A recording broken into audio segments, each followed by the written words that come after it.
எங்களோடு நாடாளுமன்ற உறுப்பினர், சட்டமன்ற உறுப்பினர், மேயர், அநேகமாக திமுகவில் இருக்கிற அத்தனை நிர்வாகிகளும் இங்கே வந்திருக்கிறார்கள். அதே போல தம்பிமார்கள் அங்கே காத்திருக்கிறார்கள். எனவே விரைவாக ஒரு 5 நிமிடத்திலே நாங்கள் அவர்களுக்கு வலியுறுத்தி விடைபெற கருதுகிறோம். இங்கே நம்முடைய சொன்னதை போல தமிழ்நாடு முதலமைச்சர் தளபதி அவர்கள் நம்முடைய குணாளன் நாடார் அவர்களுக்கு ஒரு மிகப்பெரிய மரியாதையை செய்கிற அளவிற்கு நாம் அரசுடைய சார்பாக சில திட்டங்களை செய்ய வேண்டும் என்ற எண்ணம் அவருக்கு இருக்கிறது.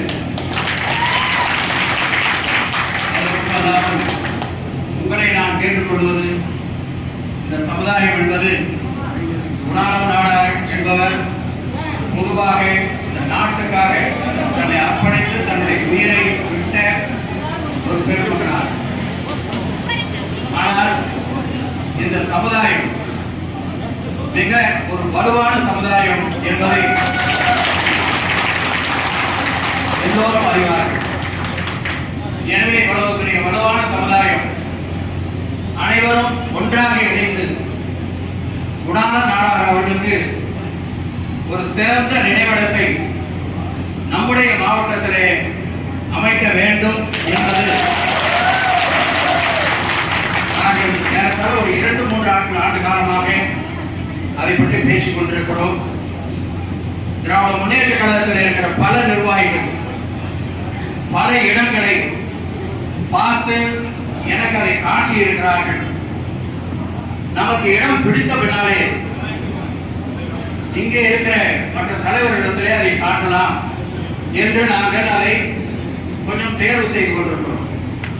ஆனால் முடிவு என்பது இந்த சமுதாயத்தை சார்ந்த அமைப்புகள் ஒன்று கூடி எடுக்கிற முடிவுதான் இறுதியான முடிவாக இருக்கிறது.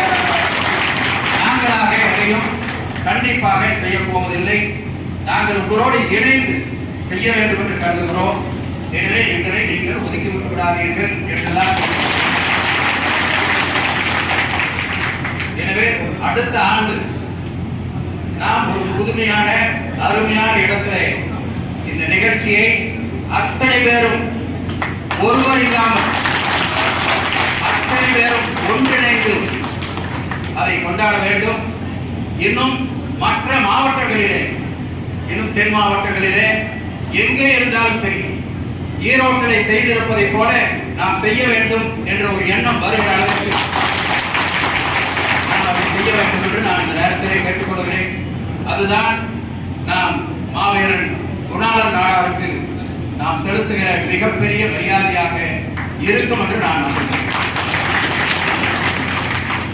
இன்றைக்கு காலையிலே தீரன் சின்னமலை அவருடைய அந்த நினைவிடம், அதுவும் 219, அதே போல இங்கே 219. இது எதற்காக சொல்லுகிறேன் என்று சொன்னால், எவ்வளவு இணக்கமாக இந்த நாட்டை காப்பாற்றி இருக்கிறார்கள் என்பதற்கு இதுவெல்லாம் அடையாளம். அந்த இணக்கத்தை நாம் உறுதிப்படுத்த வேண்டும், நாம் அதை செயல்படுத்த வேண்டும். எனவே மிகப்பெரிய ஒரு மணிமண்டபத்தை நாம் கட்டுவதற்கான நடவடிக்கை எடுக்க வேண்டும். இன்றைக்கு இந்த நிகழ்ச்சி மிக அருமையாக நடந்து கொண்டிருக்கிறது. அந்த நிகழ்ச்சியும் அருமையாகத்தான் நடந்தது. எனவே இந்த நிகழ்ச்சி நடந்த பின்னாலே பிரமாதமாக நடத்திவிட்டோம் என்று தூங்கிவிடக் கூடாது என்பதற்காக நாம் பணியாற்ற வேண்டும் என்று நேரத்தில் நான் கேட்டுக்கொள்ள விரும்புகிறேன். அதே போல வல்வில் ஓரி அவருடைய அந்த நிகழ்ச்சியும் நாங்கள் கலந்து கொண்டு வந்தோம். இதையெல்லாம் நான் சொல்வதற்கு காரணம், அத்தனை பேரும் இலக்கணமாக இருந்து